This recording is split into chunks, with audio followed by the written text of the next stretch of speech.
Hi guys, just a quick one from me before we start today to say that I am a bit unwell, so apologies for how this sounds, but I really wanted to get this episode out to you as soon as possible, so I hope you find it as fascinating as I did, and other than that, let's get on with the show. We know that statistically murders happen where there is some kind of relationship between the victim and the perpetrator. That's the case most of the time, so when it happens that the victim just happened to be in the wrong place at the wrong time, that the perpetrator is just a stranger, just wanting to exert control and power they perceive they deserve over someone who they deem as less than them. When that happens, the police investigating the crime have to turn to different kinds of techniques to try and figure out what has happened, and importantly, who it is, before they strike again. This is Red Rum, stories about the true victims of crime. This show is made from various source documents listed in the show notes. I use news archives, documentary footage and court documents, and so the episodes are accurate to the source material I can find. Find all episodes as a podcast version or as a YouTube video in the description box down below. Kathy Ann Woodhouse was born in 1951 in Herrin, Illinois, and she had remained there for the whole of her life. By the time she was 40 years old, she had a husband, Joseph, who she'd married 20 years earlier, and she spent her adult life raising 3 children, Shelley, Nathan and Bethany, who she absolutely adored. Family was important to her, and she was incredibly close to her own sister and her mum, Sybil, so the fact she could be close to them all meant she was happy staying in Herrin. She spent her days, or nights depending on the shift pattern, working at Fox's dry cleaner in Herrin itself. On the morning of the 18th of January 1992, it was cold and it was dry, and Kathy dropped her mum off at her home in Herrin, ready to begin the journey back to Fox's dry cleaners for her shift that day. As she got out of the car, Sybil asked her daughter if she had time to pop in for a cup of coffee before work, but Kathy said no, she didn't. She would have to get to work as soon as possible. It was a Saturday morning, and people would be at the door at 8 AM, ready to collect their dry cleaning for their weekend plans. And so, Sybil watched as her daughter drove off down the street and into the distance. She didn't know that that would be the last time she would ever see her daughter alive. It was around 9 AM that Saturday morning that 911 received an anonymous phone call from a man who claimed that he had gone into his local dry cleaners on Park Avenue, so that was Fox's dry cleaners, and he'd gone through the door to a side room and he'd seen the body of a woman who had been raped and murdered. The 911 operator asked for more details, but the caller refused to say anything else or give his name before hanging up. 2 officers were dispatched to the dry cleaners and they arrived quickly. They pulled into the car park and jumped out of the car, and they peered through the windows of the front building, but they couldn't actually see that anyone was there. They couldn't see that anything was amiss. There was no obvious sign of a struggle or anything like that. They did try to get inside, but one of the doors that they tried was locked, and so one of the officers went around to the side of the building, and when they were there they tried to just find another way into the building. And as they were making their way around the side, they noticed on the floor there was a nylon stocking belonging to a woman, presumably, but it was just one. It had obviously been cut off of a pair of stockings. That officer did manage to gain entry through a side door, and his colleague joined him.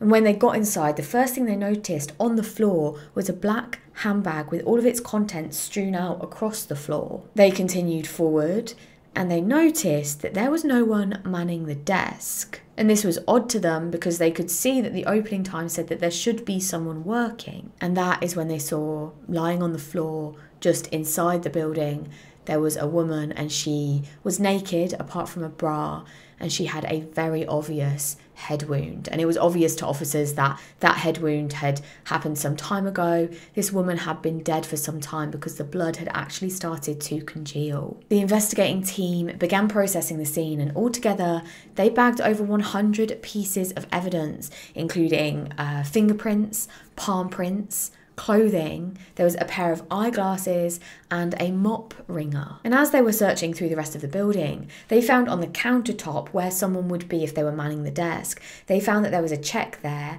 and it was made out to the cleaners. It was for $14, and it had the name Millie Mason on it. And they managed to track down this woman, Millie Mason, and get a statement from her about her time at the dry cleaners that morning. Millie told officers that she'd gone into the dry cleaning store sometime between 8 and 8:15 in the morning.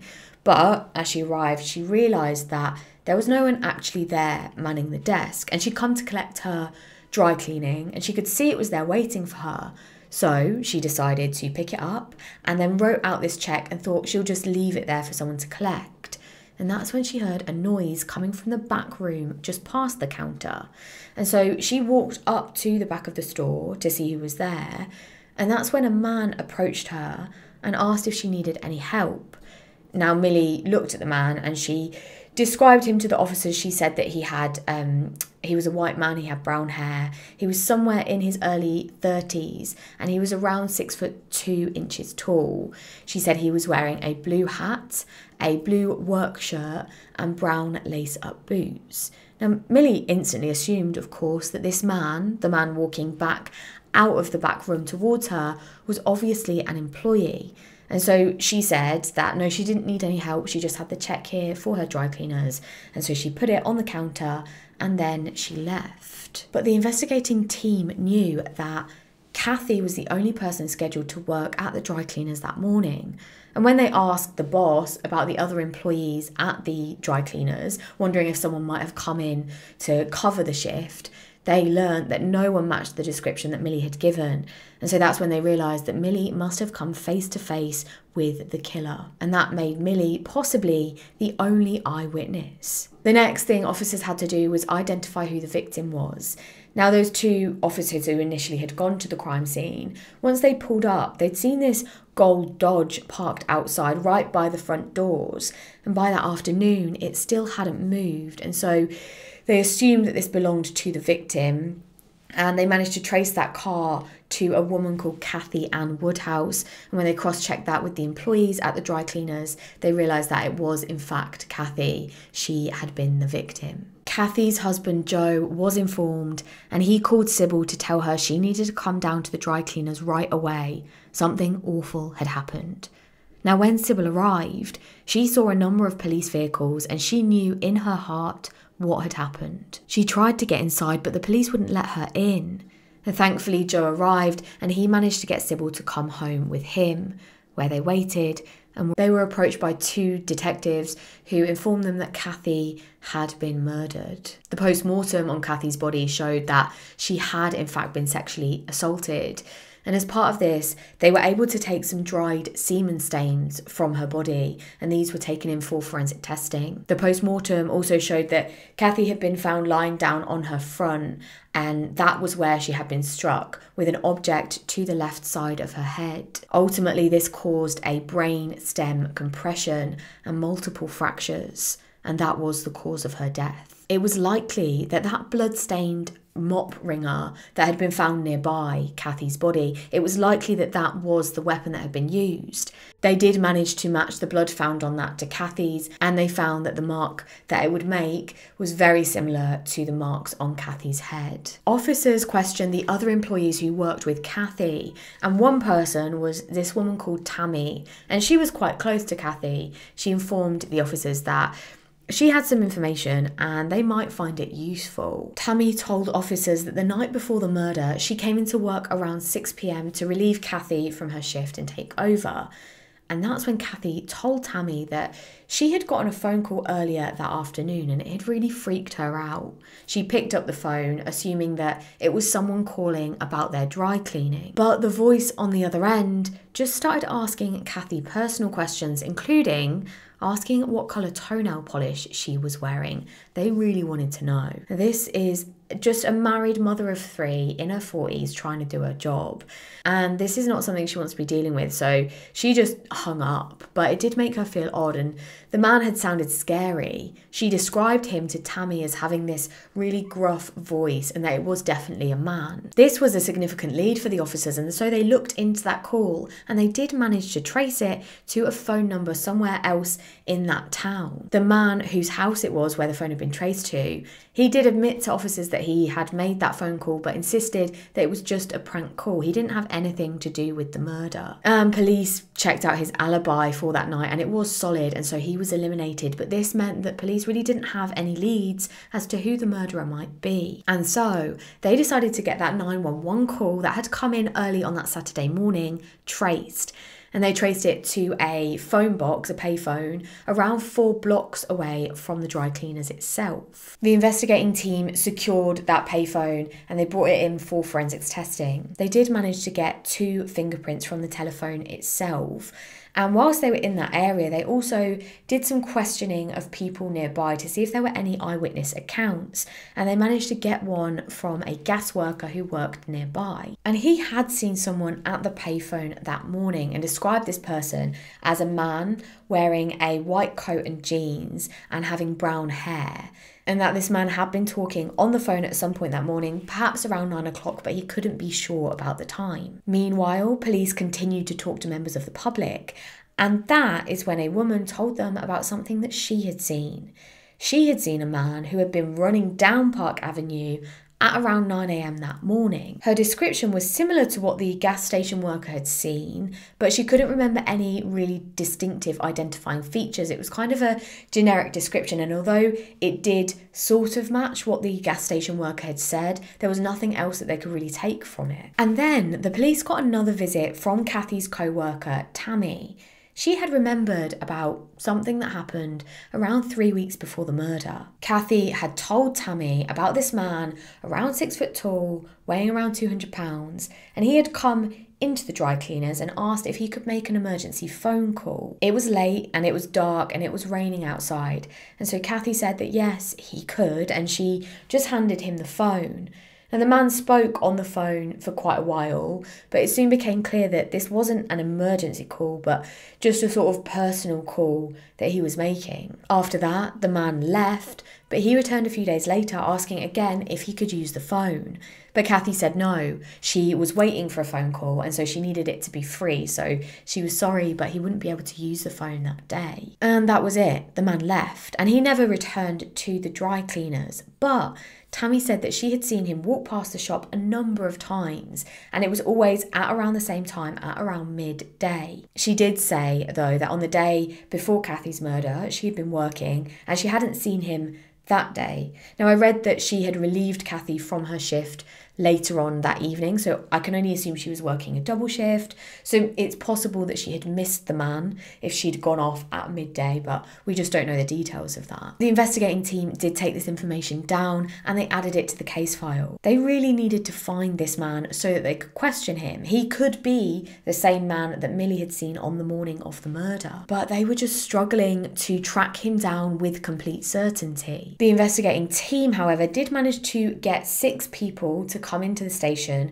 who fit the description given by both the dry cleaning customer, Millie, and also Kathy's colleague, Tammy. And this all happened pretty quickly. In fact, it was just the day after the murder that Millie came in and she was asked to identify the man that she had seen. There was this lineup for her. So she came in and she identified one man and got him to step forward. And she said that he did look very similar to the man that she had seen, but she wasn't 100% sure. And actually, the more she looked at him, she realised that that might not even be the same man she was thinking of. The officers didn't want to give up there, but when they looked into this man's Saturday morning where he'd been, his alibi, they realised that there was just no way he could have committed the murder. He had an airtight alibi.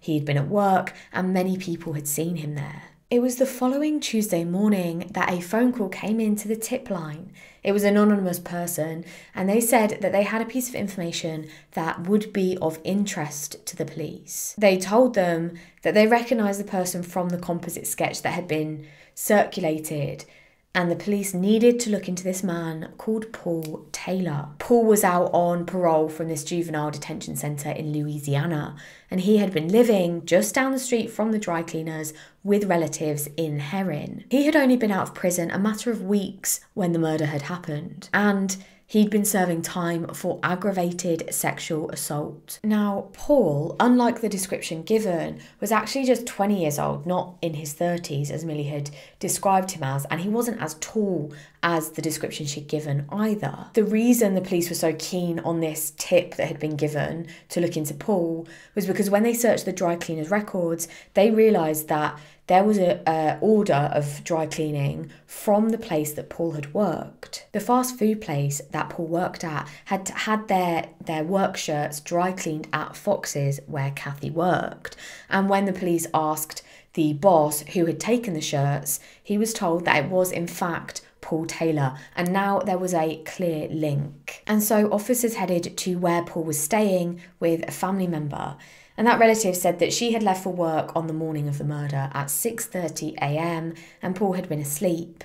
And when she'd returned home at 9:30 a.m, Paul had been up, he was in the living room, and he was either watching TV or playing Nintendo. She informed officers that Paul wasn't home right now, so they couldn't speak to him, but she was going to go and pick him up at around 6:30 p.m. that night, and she assured them that she would bring him straight in to the police station. And she did.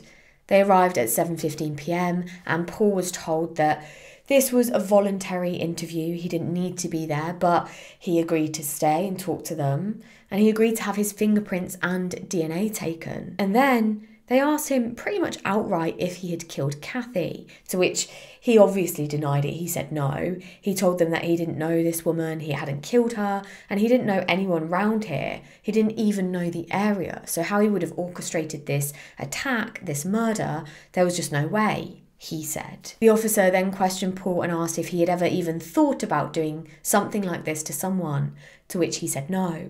And then, when asked what should happen to the person who had done this, Paul said, quote, "They should fry." He confirmed that he did have an alibi, although it wasn't a particularly strong one. He said that he had been at home until around 8:45 a.m. No one was there to confirm that. He'd been asleep, and then around 8:45 a.m. he'd left, gone to a grocery store to pick up some cigarettes, and returned by 9:15 a.m. If that was true, the police needed to find if this was actually possible in the timings that Paul had given. If he left his house at 8:45 and was back by 9:15, then would he actually have been able to get to a grocery store to buy cigarettes and get to the dry cleaners, murder Kathy, and then to a phone box before coming home, all in that half an hour? It just didn't seem likely. But of course, they didn't believe that Paul was telling the truth. They thought he was lying and that he'd left much earlier than 8:45. Meanwhile, they took a look into Paul's background and they found that he had not had the best childhood. And in fact, he'd started skipping school quite early after his mum got a new boyfriend. And this boyfriend was verbally abusive to Paul. He was only 10 years old when he started not wanting to be around that, and so he would stay out all night. And by the time he was 13, Paul was taken into foster care for over a year before his first serious criminal offence. He had seen that there was this school administrators conference on in Baton Rouge, and so he made his way there. And once he was inside, he snuck into the women's bathrooms. He identified a woman who he wanted to attack, and he threatened her with a knife. And then he attempted to rape her 3 times, but that failed. And so he changed his plan of action. He then forced her outside and he made her strip naked. Now, as Paul turned around to put her clothing on the ground, the woman saw that as her chance and she ran as fast as she could back into the conference centre.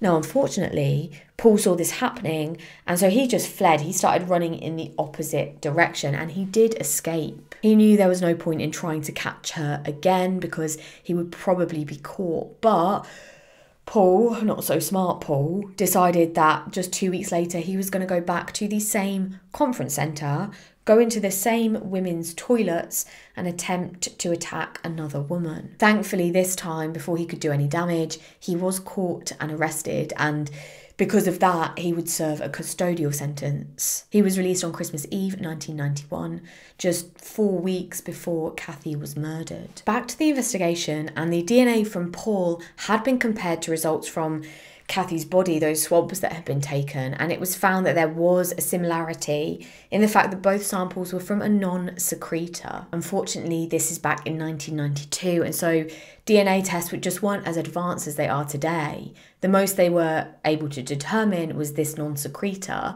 and so they would need more DNA samples from Paul. And when they went to where he was staying to ask for more samples, he was hesitant. He suggested that actually he didn't like this and he probably needed to talk to an attorney. On top of this, investigators had been informed that Paul had given his notice, his resignation, to leave his job that same day.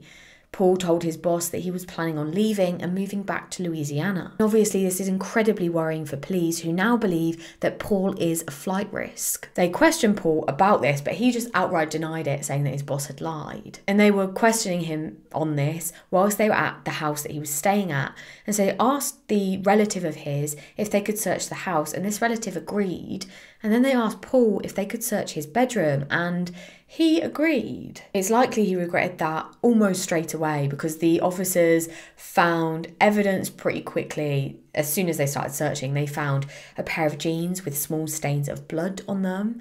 And Taylor said that he had been wearing them on that Saturday, the 18th, all day, the day of Kathy's murder. Police also found, stuffed underneath the mattress towards the bottom of the bed, they found one stocking, and it was part of that pair of stockings where one of them was found at the crime scene. That stocking that was found was sat on top of a pile of porn magazines. Now, after this, they did take Paul's DNA for further testing, and then he said he'd had enough and he just wanted to go home. And police were pretty sure by this point that Paul had murdered Kathy, but they just didn't have the evidence yet. Testing took so much longer in the 90s, and they just weren't able to arrest him and hold him there, and so they had to let him go. But what they did do is they put round-the-clock police surveillance on him just in case he did try and escape back to Louisiana. The DNA results came back the following day, and they showed that there was sort of a match. They showed a genetic marker in the blood type. Now again, this is the most sophisticated kind of DNA profile they're able to get at the time with the equipment that is available to them. So although it is useful to a point, it is by no means a sort of smoking gun that they might have gotten if they did this kind of testing nowadays. The forensic team had pulled hairs from the crime scene, and they compared these to Paul, and they were shown to be similar and certainly could be from him, but again, not with any kind of certainty. But then the fingerprints came back from the payphone that had been used to call 911 on the morning of the murder. And of course, no one had been made aware of the crime scene at this point. The police didn't discover it until after that phone call, and so whoever had made the phone call must have been the murderer. The fingerprints found on that payphone came back as a match to Paul Taylor. They went straight to where Paul was staying, and they arrested him on charges of rape and murder. And it really didn't take much more than that for Paul to admit what he had done, well, up to a point. He said that on that Saturday morning, he'd left at 8 a.m. and he'd gone to the dry cleaners and he'd seen Kathy inside alone, and so he'd walked up to her and told her that this was a robbery. He then forced her into the back room, where he then picked up that metal mop wringer and hit her on the head twice with it before leaving. Detectives knew, though, that from the evidence they'd gathered, there was way more to the story, and so one of them asked Paul outright if he'd taken Kathy's clothes off, but he wouldn't admit to that. Instead, he tried to say that Kathy was fully clothed when he left, and it must have been someone else who had stripped her. But they pushed on, and they presented him with even more evidence, including that stocking that they'd found underneath his mattress that matched the one at the crime scene. And that's when Paul told the detective exactly what had happened. Get this, he said that from the outfit she was wearing, it made him, quote, decide he had to have her. And so he'd forced Kathy into that back room, made her undress, and then raped her. And immediately afterwards, he'd heard the sound of a car pulling up outside, and he panicked. He quickly pulled his trousers back on before telling Kathy to lie on her stomach and be quiet. He then walked into the main area of the dry cleaners, where he was met with that customer Millie, who was picking up her clothes. He had that brief exchange with her before she then turned and then walked out of the door, and he said that she had a lucky escape. If she'd heard any of Kathy's struggles, or if she'd arrived even a little earlier, he would have killed her too. After Millie left, that's when Paul went back into that back room where Kathy was lying down. He picked up that mop wringer and then he hit her over the head twice. After that, he emptied out Kathy's purse. He stole what he wanted, which was $4, and then he left the store. He found that payphone on his way home. He dialed 911 and he reported the rape and murder. He told the interviewing detective that his only regret was that he forgot to wear gloves. Whilst he was in custody, Paul actually wrote to one of his cousins saying that he wanted her to, quote, go to bed with him. And she obviously said that no, she wasn't going to do that. She didn't want to do that. And so he said he would kill her. In these letters, he also said that Kathy was a bitch, and he said that he wanted to be like Charles Manson. Whilst he was in custody, Paul spoke to a psychiatrist who determined that he was affected by alcohol abuse, depression, and he had antisocial personality disorder and schizotypal personality disorder. But he was also determined to be sane and fit for trial. The psychiatrist said that he determined Paul to be dangerous and lacking conscience, and he made it clear that if Paul was to get out, he would not be able to function in normal society. Paul pleaded guilty to both charges and was sentenced to death. But in January 2003, the governor of Illinois commuted death sentences to life imprisonment without parole. Thank you so much to everyone who has recommended a case. I'm working my way through the list of cases, and I also was contacted by someone recently who has a friend of theirs who unfortunately was murdered, and she wanted me to cover that case. So I'm in contact with her and looking to do that, and I feel so honoured and I'm so grateful that you trust me with your story and to tell that. So thank you so much. If you have any case suggestions, as always, pop them down below. And just to let you know, the merch store is still open. I'll leave a link in the description box down below. Thank you so much to everyone who has ordered a piece so far. And other than that, I'll see you next week for another episode of Red Rum. Bye.